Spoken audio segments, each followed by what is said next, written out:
લક્ષ્ય ન્યૂઝ, એક નજર, એક લક્ષ્ય.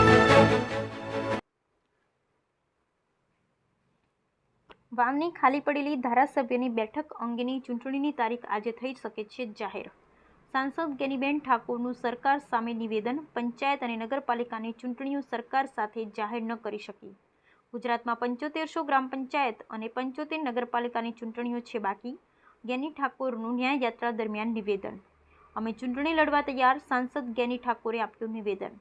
સુરેન્દ્રનગરમાં ન્યાયયાત્રા દરમિયાન ગેની ઠાકોરે સરકાર સામે ચૂંટણી અંગે કર્યા આકરા પ્રહારો. Bureau report Brijesh Trivedi, Surendranagar. મને પણ મીડિયાના માધ્યમથી જાણવા મળ્યું છે ચૂંટણી સમય મર્યાદાની અંદર થાય. વાવની ચૂંટણી હોય, સમગ્ર રાજ્યની ચૂંટણી હોય, એ અમે કોંગ્રેસ પાર્ટી તરીકે આવકારીએ છીએ. અમે ચૂંટણી લડવા માટે સક્ષમ છીએ, પણ સાથે સાથે એટલું પણ કહું કે વિધાનસભાની ચૂંટણી લેટ ન થાય, લોકસભાની ચૂંટણી લેટ ન થાય. સમગ્ર રાજ્યમાં જિલ્લા પંચાયતોની ચૂંટણી બાકી, તાલુકા પંચાયતોની ચૂંટણી બાકી, 7,500થી વધારે ગ્રામ પંચાયતોની ચૂંટણી બાકી, 75 જેટલા નગરપાલિકાઓની ચૂંટણી બાકી, કે જ્યાં લોકોનો અવાજ, લોકોના પ્રતિનિધિઓની જરૂર છે. એ ઘણા સમયથી ચૂંટણી થતી નથી.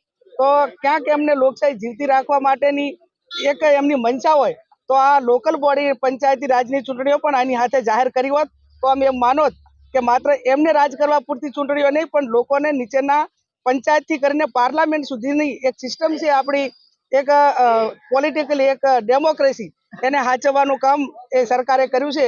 પણ એવું થયું નથી, એ દુઃખદ બાબત છે.